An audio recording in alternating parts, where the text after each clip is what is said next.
नमस्कार दोस्तों, आप सभी का स्वागत है आपके अपने YouTube चैनल में। दोस्तों, जन्माष्टमी का पर्व अष्टमी के दिन पूरे भारतवर्ष में मनाया जाएगा। बहुत से श्रद्धालु जन्माष्टमी के दिन व्रत भी रखते हैं। जन्माष्टमी के व्रत को व्रतराज कहा जाता है। शास्त्रों के अनुसार यह दिन भगवान श्री कृष्ण को समर्पित होता है। इस दिन भगवान श्री कृष्ण का व्रत करने व पूजन करने से भगवान श्री कृष्ण की कृपा से कष्टों से छुटकारा मिलता है। जीवन में चली आ रही बड़ी से बड़ी परेशानी दूर हो जाती है। साथ ही मनचाहा वरदान प्राप्त होता है और सभी मनोकामनाएं स्वतः ही पूर्ण हो जाती हैं। जो लोग अभिष्ट धन लक्ष्मी की कामना करते हैं, धन प्राप्ति करना चाहते हैं, उनकी मनोकामना तो बहुत ही शीघ्र पूर्ण होती है। इसके अलावा जो निसंतान दंपति है, वे इस दिन व्रत पूजन करने के बाद संतान प्राप्ति की कामना करते हैं और ऐसे दंपतियों को माना जाता है कि संतान सुख की प्राप्ति होती है।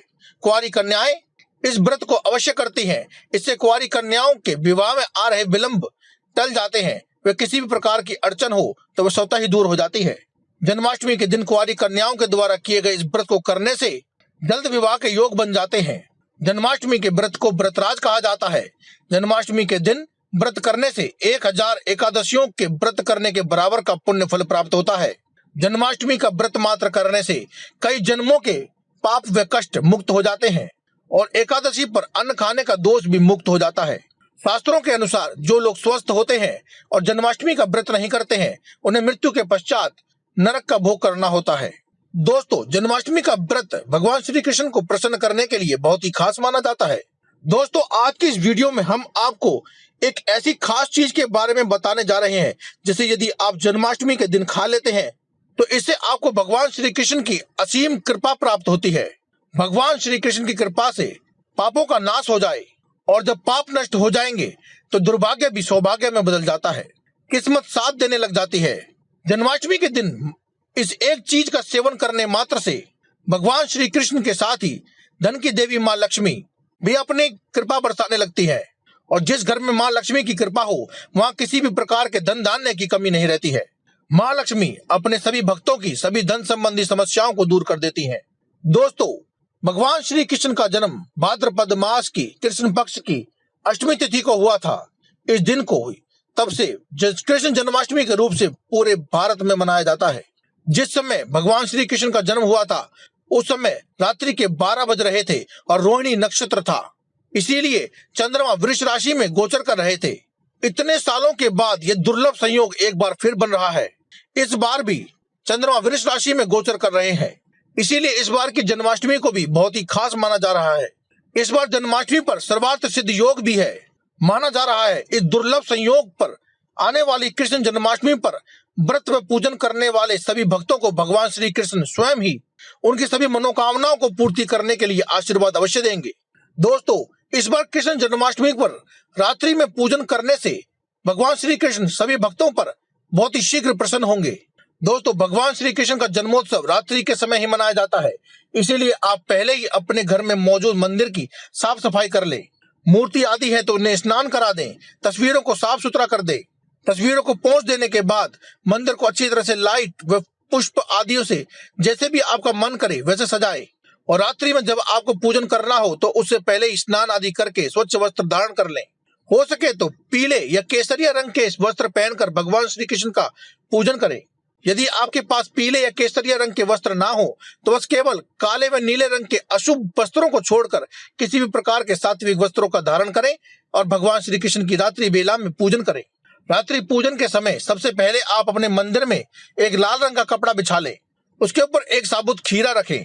यदि खीरे में डंठल हो तो ये और भी उत्तम रहेगा। आपको बता दें कि बाजार में डंठल वाले खीरे बहुत ही मुश्किल से मिलते हैं। आपको बहुत ढूंढने के बाद ही वह मिलेगा।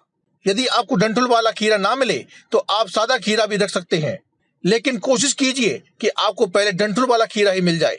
आपको इस खीरे को अपने घर में जो मौजूद पूजा का मंदिर है, जहाँ पूजा करते हैं, वहां आप रख दीजिए। उस लाल रंग के कपड़े पर रख दीजिए। अब आपको एक सिक्का लेना है। इस सिक्के को आप अच्छी तरह से पानी से धो लें व स्वच्छ कर लें। अब आप इस सिक्के की सहायता से इस खीरे को काटें। अगर आपका डंठल वाला खीरा है तो आप इस सिक्के की सहायता से डंठल को काटें और अगर डंठल वाला खीरा आपको नहीं मिला है तो आप खीरे को बीचों बीच से काटें। ध्यान रखें कि खीरा पहले से कटा हुआ ना हो, ना ही आपको खीरे का जहर निकालना है, यानी कि खीरे को घिसना नहीं है। पूरा साबुत खीरा आपको मंदिर में रखना है, वह उसे सिक्के की सहायता से काटना है। दोस्तों, जिस प्रकार से माँ की कोख से बच्चे के जन्म लेने के बाद उसको नार से काटकर माँ से अलग किया जाता है, उसी प्रकार से उसी प्रतीक को मानते हुए इस खीरे को डंठल से अलग किया जाता है। खीरे काटने की इस प्रक्रिया को नाल छेदन कहा जाता है। खीरे को काटने का मतलब है कि भगवान श्री कृष्ण का जन्म हो गया है। दोस्तों, खीरे को काट लेने के बाद इस खीरे को उठा करके रख देना चाहिए। उसके बाद सबसे पहले भगवान श्री कृष्ण को पंचामृत से स्नान कराना चाहिए। पंचामृत यानी दूध, दही, घी, शहद व गंगा जल, इन सभी सामग्रियों को मिलाकर जो पंच आसन बनता है उसे पंचामृत कहते हैं। इस पंचामृत से लड्डू गोपाल को स्नान कराएं। उसके बाद आप भगवान जी को पीले रंग के वस्त्र पहनाएं। वे यथाशक्ति भगवान का श्रृंगार करें। अब भगवान जी के सामने एक देसी घी का दिया जलाएं, वे सुगंधित धूप बत्ती जलाएं। उसके बाद अपने यथासंभव भोग व मिष्ठान लगाकर भगवान को भोग लगाएं और इस प्रकार से भगवान का पूजन करें। भगवान श्री कृष्ण की आरती करें, अधिक से अधिक कीर्तन करें व अधिक से अधिक राधे राधे का स्मरण करें। पूजन पूर्ण हो जाने के बाद आपको सबसे पहले इस खीरे को खाना है। पुराणों के अनुसार खीरे को काटने से पहले इसमें भगवान श्री कृष्ण का अंश आ जाता है। तत्पश्चात खीरा काटकर जो नाल छेदन की प्रक्रिया की जाती है, इसमें भगवान श्री कृष्ण की शक्ति रह जाती है और जब इस खीरे को प्रसाद रूप में सेवन किया जाता है तो इससे भगवान श्री कृष्ण की असीम कृपा प्राप्त होती है और जीवन में चली आ रही बड़ी से बड़ी परेशानी भी दूर हो जाती है। खीरे का यह प्रसाद खाने से संकटों से छुटकारा मिलता है। शास्त्रों के अनुसार जो भक्त भगवान श्री कृष्ण के इस प्रसाद को ग्रहण करते हैं, भगवान श्री कृष्ण स्वयं उनकी संकटों से रक्षा करते हैं। गर्भवती महिलाओं को भी इस प्रसाद को ग्रहण करना चाहिए। जो गर्भवती महिलाएं इस प्रसाद का सेवन करती है, भगवान श्री कृष्ण उनकी व उनके गर्भ में पल रहे बच्चे की रक्षा करते हैं। इसके अलावा संतान होने में किसी भी प्रकार की कोई दिक्कत नहीं होती है। दोस्तों, कृष्ण जन्माष्टमी के दिन भगवान श्री कृष्ण को 56 प्रकार के भोग लगाए जाते हैं, लेकिन उसमें सबसे ज्यादा अहम होता है माखन मिश्री। माना जाता है कि जन्माष्टमी के दिन भगवान श्री कृष्ण को माखन मिश्री का भोग अवश्य ही लगाएं और इसमें एक तुलसी का पत्ता अवश्य ही रखें। शास्त्रों के अनुसार तुलसी के पत्ते के बिना भगवान श्री कृष्ण भोग को स्वीकार ही नहीं करते। माखन मिश्री भगवान श्री कृष्ण को अत्यंत प्रिय है। भगवान श्री कृष्ण जब बाल लीला करते थे तो वह माखन मिश्री चुरा कर खाते थे, इसीलिए भगवान श्री कृष्ण का एक नाम माखन चोर भी पड़ा है। माखन मिश्री भगवान श्री कृष्ण को अत्यंत प्रिय है, इसीलिए जन्माष्टमी के पावन पर्व पर आप भगवान श्री कृष्ण को माखन मिश्री का भोग अवश्य ही लगाएं।